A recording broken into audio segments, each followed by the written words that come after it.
here today. First, I would like to start with the strong advocate, a strong woman, a feisty woman, former Senator Vicky Coseten. So give her a big hand.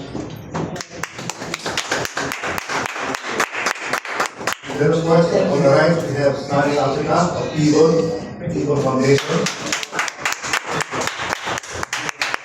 And then on my far right, we have Professor Lucio Vito III,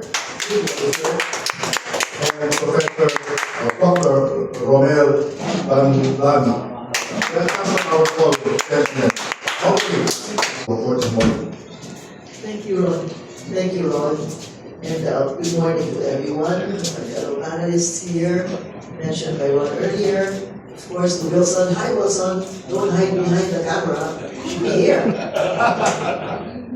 And to all our friends in media, guests, a very, very pleasant good morning.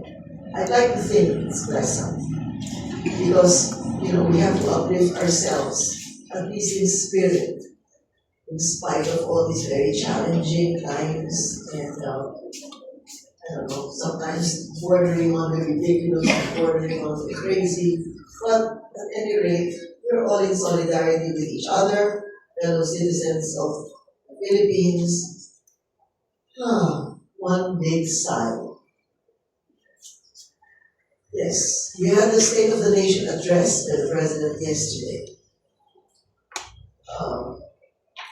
As President of the country, personally, I was expecting something forward-looking, something that outlined what the plans are for the future, how grounded we are, and what has happened in the past. Of course, there's a whole litany of things that are supposed to have been accomplished and achieved, and in the height of the wake of the recent typhoon, still 14.4 million of our citizens consider themselves poor. That's not from me, that's from SWS, a very reliable survey. And hunger, according to SWS, has risen from 26.4 to 35.6% of those surveyed consider themselves having experienced hunger. Then, of course, there's the recent tariff thingy. People make very, light news about this tariff thingy, but I think that our future can be predicted according to these decisions that have been made in the last several days. You must have read in Filipino Star that I said, nasan ang mga kano ngayon sa kalagitnaan ng baha? Seriously, it's a very serious question. We were told at the start that the EDCA sites are here, or are allowed to be here because they will be at the forefront for relief and rehabilitation activities.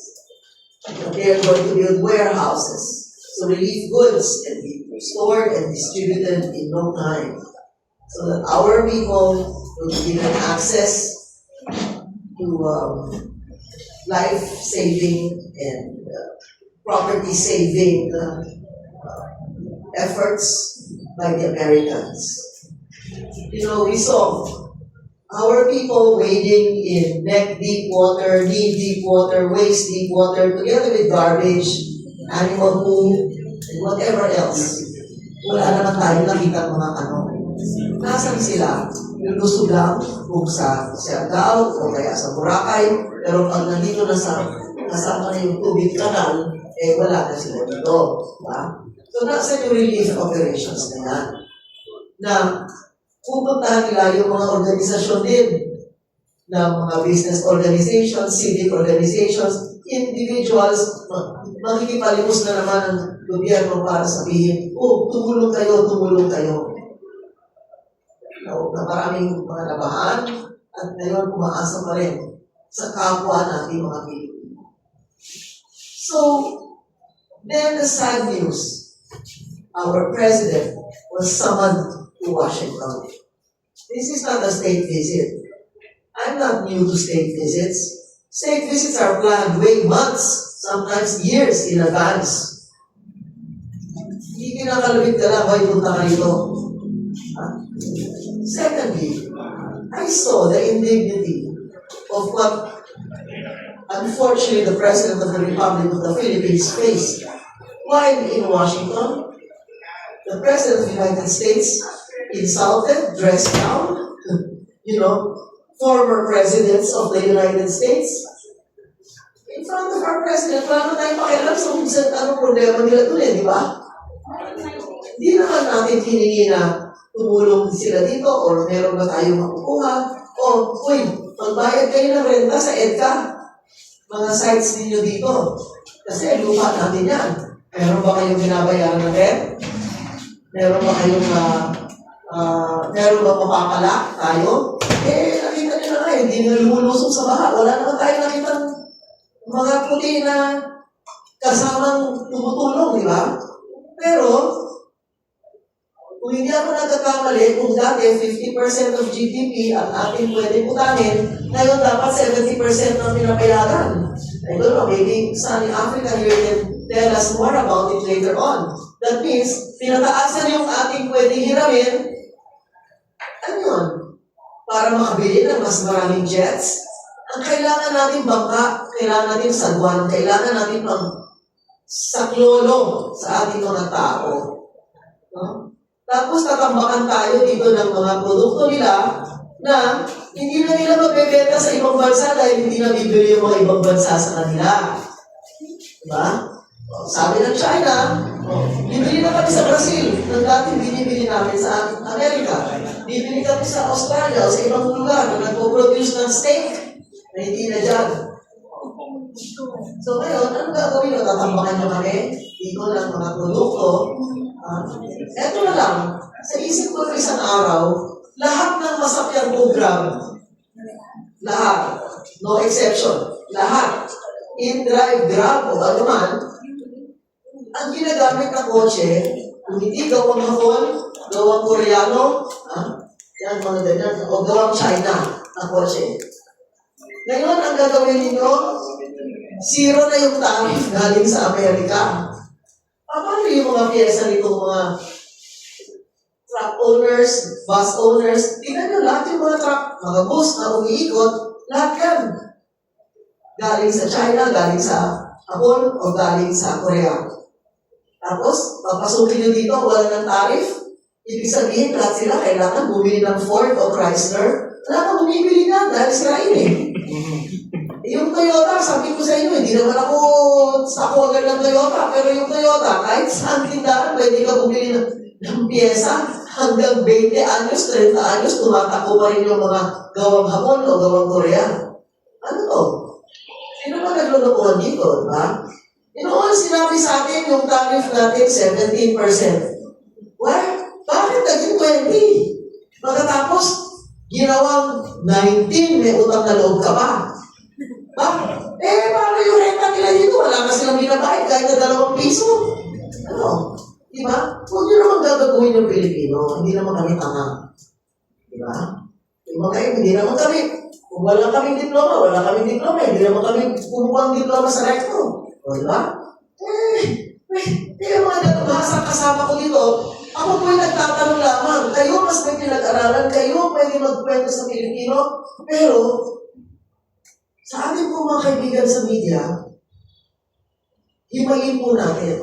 Sa ating po mga business organizations, nandiyan ang Federation of Philippine Chinese Chamber of Commerce and Industry, nandiyan po yung BCCI, na ang dami-daming napakatindi, napakamagagaling na organisasyon pang-negosyante.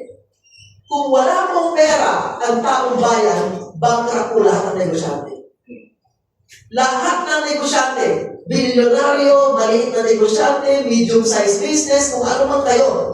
Kayo ay nandyan at nabubuhay kayo dahil ang mamamayang Pilipino, kumakayod, lampas kilay na yung baha, sa inyo po bumibili ng kalakal. Itong ginagawa sa atin ito, tatampakan tayo ng agriculture products. Bakit? Wala na silang mabentahan. Dahil yung dati nilang customer, hindi na bumibili sa kanila, hindi nila tatambak. Marami po tayong binibili sa Amerika na mga binhi. Pag tinanim dito, wala tayong pakinabang doon. Bakit? Walang buto. Kailangan bibili ka ulit sa kanila. O, di ba? O yung fertilizer. Ano?